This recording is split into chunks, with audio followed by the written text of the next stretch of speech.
Hi, hello. You've overseen some historic battles against Pep Guardiola teams.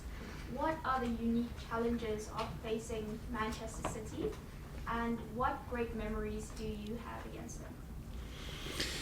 Yeah, of course, I think all started when he was playing in Barcelona. I was playing in Espanyol de Barcelona, and that is make it special. But I think it's more special because he's one of the best or the best coach on the world, and always is a challenge to play against. Him and the team that he's coaching. No, and because I know and we know really well the coaching staff that is amazing also. Always is a fantastic challenge, and it's a joy to face a team, a club that is Pep, ahead and is. Yes, it's special because of that, no? And then, yes, too many memories, I think. Some good memories, some not so good, But, I think it's a pleasure, and it's going to be really nice to have the opportunity to face in a game like Chelsea City, Sunday. And it's going to be, really nice. To be involved again on the game in UK, in the Premier League, and in a place like Stamford Bridge that is always fantastic to play. It's an opportunity for Palmer to deliver a statement performance. 3 goals, 5 assists in his last 5 games. How has he been able to deliver so quickly? Yes, I think he's a clever guy that adapts really quick, I think. And I think we are a team that information, we are building the team, and I think he take the advantage and was so clever to see the situation and take and show character, personality, and then good performance. Yes, we are so happy with him, and still he need to improve, but I think also special for him to play again his former teammate and club, and I think yes, we trust on him, and he's still young, but he need to improve, but he's showing great quality. Another player who's been in good form is Raheem Sterling. Were you surprised that he was omitted again from the England team? Look, it's difficult to talk because I don't want to say nothing that going again. The decision, because I think it's my colleague Gareth, and for sure you need to respect his decision.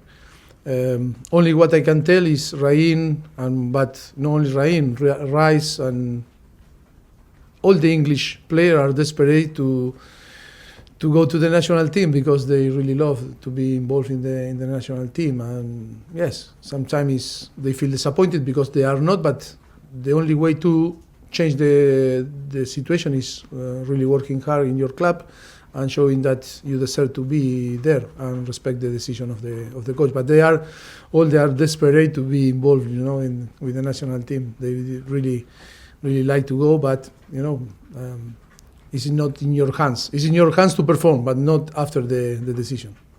On Raheem, is there any sort of concern or worry that he could face an FA ban for throwing an object back into I hear something, to be honest, but we cannot find, nothing. That is why we are quiet and calm and relaxed, because hope that nothing going on and was nothing, an action that maybe was to punish, him. But I think I didn't see nothing, Monday night. Just to close off on Reece James, do you think he's being smart by being cautious and trying to recover well and giving his body a chance to breathe and not going on international duty? Who was smart? The decision, Reece, or who? No, I don't. Yeah, tell me. His decision, Reece's decision. Well, I think never is the decision of the player. It's about to assess, and because the medical staff, the sports science, and the coaching staff, we always take decisions, not the players, because the player cannot assess themselves. They can sometimes feel something, or I don't know, but he's desperate to go to the national team. And I think it's only after I think it's good from the national team and then with the communication with the club. is to take the best decision for the player and for the national team and for Chelsea also. But not is a decision of, Reece. Reece is desperate to go. He wants to go, but I think that always is two parts. Is the national team and the club. I think that take the best decision for him. And after all these problems, and now start to feel, fit again. I think I am happy that he's going to be with us because it's too weak to work with him again. And for sure, he will have the opportunity to join the national team in the future. Alex, PLP. Hi, Mauricio. How are you? Fine, thank you. 4 days on from that crazy game on Monday night, you had time to reflect on But why crazy? Why crazy? it. Just your average game, wasn't it? What have you taken from that performance, and just how much did I learned a lot from the Battle of the Bridge. Remember, I said it was 7 years ago. I got a lot of criticism. I remember after the 2-2 on this game, because too many people say to me that was my fault because I don't give, or don't teach the player into how need to behave, and to control the emotion in a game like this. I learned a lot. I think that what I can say that this type of game is about our tactic, technique, is players, it's about the form, it's about the approach of the game, it's about how you prepare the game, it's about too many things, and also it's about to control the emotion. Because I think one thing that we need to say that my player managed really well is the control of the emotion. When to be honest, we played 10-12 minutes, not in a good way, how we wanted. I think when we conceded the goal, I think it was a big hit for us. We were in shock a little bit, and I think we provide them the possibility to play and maybe create one chance. But after this moment, I think we start to control the game, and then 11 by 11, we create chances, goal that disallowed. But then we force them to make a mistake, like I told before, and I think we played 120 million. I said million. I am with 120 million in mind. Minutes. Lapsus. And I think we deserve to win. And yes, crazy but fair, because in all the decision, and the VAR was fair. Tell me one decision that was not fair. And even I think few decisions more that Tottenham was lucky in some decision. I think if we can say something that the VAR was against us, no, for us. And when you watch the game again and try to learn from the game, I think Tottenham was very lucky, but because we finished only 2, less than us. And the result, of course. You say the players managed to control their emotions. Yes. Did that come from you? Did you keep your emotions? No, not from me. Coach always is difficult. When appear the emotion on the pitch, it's difficult to control from outside. And I don't say I wasn't the guilty 7 years ago, I think so, but no, it's the guilty today. It's about that. I said I learned. When I watched the game again, I think I learned that was that really important to have the players and how they keep calm in a tough moment, and then to force them to make the mistake, and on the end to win the game. That was the objective. Another big game coming up on Sunday. Just how highly do you rate this City side? Would you say they're the best team in Europe right now? For me, it's the best team, the best coaching staff, the best coach or the manager. We need to prize. I think we need to tell the truth. In all the organization, it's one of the best or the best organization on the world. Because when you show the result that you are showing, it's because from the top and the bottom you are doing the thing really, really well.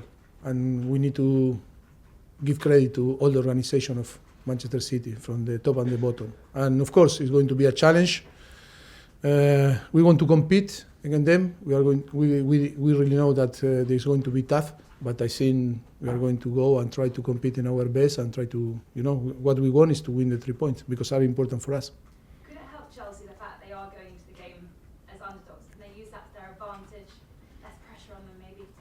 Yeah, but Chelsea never is. I think is the feeling that you are underdog. I think the feeling always is you are Chelsea. When you say Chelsea, is it's impossible. The history is there. No, I think we cannot go and say, "Oh, we are the victim of the day on Sunday." No, we need to go with trying to be protagonists with our personality, with our character. I think go to Monday to Tottenham and and to on the end to finish the game 1-4 and won the 3 game. I think show that we have character and talent and to compete and to fight with the best clubs on England. And now it's about to build that confidence that for sure will help us to be more competitive. Thank you very much. Alex, BBC. Hi, Mauricio. Nicholas Jackson scored a hat-trick on Monday night. Just how important is that moment for him and growing and developing in this league and becoming the striker at Chelsea? Now it's easy to say, okay, he scored 3 goals, and it's always a process. And now, not change my view about him. He is still young. He still need to be more mature, improve. Score 3 goals, okay. Should score 6. That is the idea. Is never is enough. But of course, is this type of situation that happen when the result not arrive. Always is about to try to find responsible. Of course, that we are the first responsible, but I think the most important is to give calm and relax. And he's a talented player, and he's going to improve with time and scoring goals. And nice, like Monday, help him to be more now. No too much nervous and to approach the game in a different way. Christopher Nkunku is still continuing his rehabilitation. How is he getting on? How close are we to seeing him play for the first team? I'm going to. We had some conversation, and he said to me, "Coach, I'm going to be ready for after the international break, Newcastle." And I asked yesterday, and he said, "You are a liar." I said to him, "You are a liar." No, I am a liar. The truth. No, you are a liar. He said to me, "Man, now it's close. I think it's close, and he's doing really, really, really well." We are so happy with him in the way that he's doing his recovery. He's very professional. Romeo Lavia is close. They were training today on the pitch, and hope that next week we'll be involved with the team and see after day by day to assess and see when it's possible to start to play with the team, help the team. Thank you. You're welcome. Moose, talkSPORT. Mauricio, how are you? How are you? I'm Good. very well. Very good, thank you. I guess you'd have played against Pep Guardiola. Sorry? Did you play against Pep Guardiola when you were at Espanyol and he was at Barcelona? Or? Yes, of course. Yeah. What was he like as a player, and did you see then as a player that he would go on and be Like a coach, how he was, so clever. Yes, the type of player that Barcelona loved to have, was a holding midfielder, very smart, very, very clever. So you could see then he was going to go on and be one of the best coaches we've ever seen. Yes, of course. I think he was lucky because he wanted to be a sporting director in Barcelona, and then he lose the election and then go with another list to be a coach. But I think is yes, of course, sporting director or coach for sure. Is Man City's domination last few years, is there winning the league and the cups in England and now the Champions League, is their domination good for football in this country? I mean, it's bringing people up a level to try and compete with them, but is it good that they're winning everything year in, year out? It's the reality. I don't know if it's good or bad, but it's the reality, and they are showing that they are, they dominate the English football because they deserve. And I think what I can say is I don't know if it's good or bad. It's the reality. They are on the top, and they are the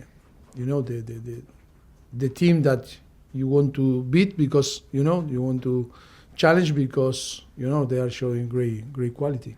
In Spain, you've seen Barcelona and Real Madrid dominating. When you're in France, Paris Saint-Germain, it's not good to have one team winning everything every year, is it? Yeah, but I think all the another team try to compete with them, but they are doing the thing really well. They are ahead of us. We cannot, that is for sure is going to be our objective in the future, to be ahead of everyone and try to dominate also the Premier League. Now we need to be clever and we need to be smart to try to challenge them and to try to, be in the place that they are now. All we are fighting to try to, to pick their place. And last one quickly. 4 days on from Spurs and all the VAR stuff. So we had Mikel Arteta last weekend saying, disgrace the game at Newcastle, defeat, and Premier League's not the best in the world because of the VAR. And we had Ange Postecoglou after Monday saying, listen, respect the referee's opinion, let's not have everyone standing around for 5-10 minutes with VAR checks. Where are you? Are you more with Arteta, are you more with Postecoglou, or are you in the middle? Tell me, because it's difficult to know the position, because I don't want to be wrong. Ange, what he said after he was the game? basically saying that he was brought up to respect the referee's opinion. The VAR. No, We need to respect the VAR. The officials that have to be the man that you respect in the middle, and VAR, we need to respect what they say, what the referee says. And Arteta the other day after the defeat in Newcastle was obviously very unhappy and very articulate about.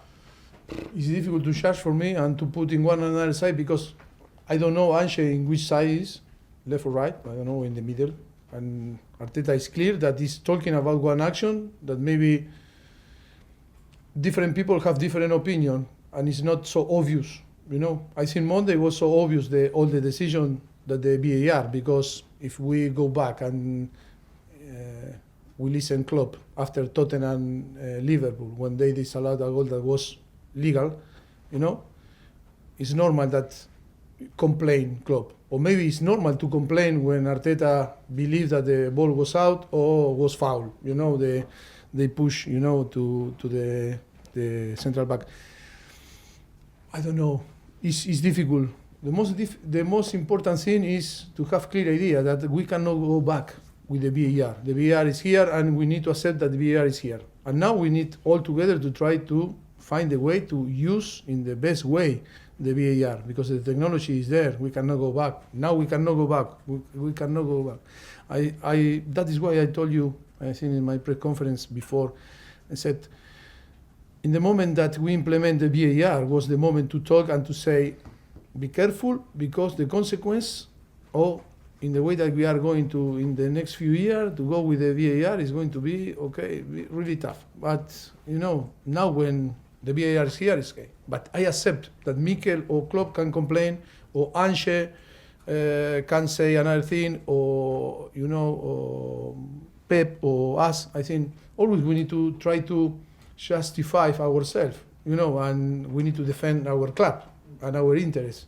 That is normal, that we are always going to put, the war and in the way that we, when it's for us, okay, but when it's against us, okay, we are going to maybe not criticize, but to denounce, that wasn't fair. On AM, on DAB, via the talkSPORT app and on your smart speaker. talkSPORT.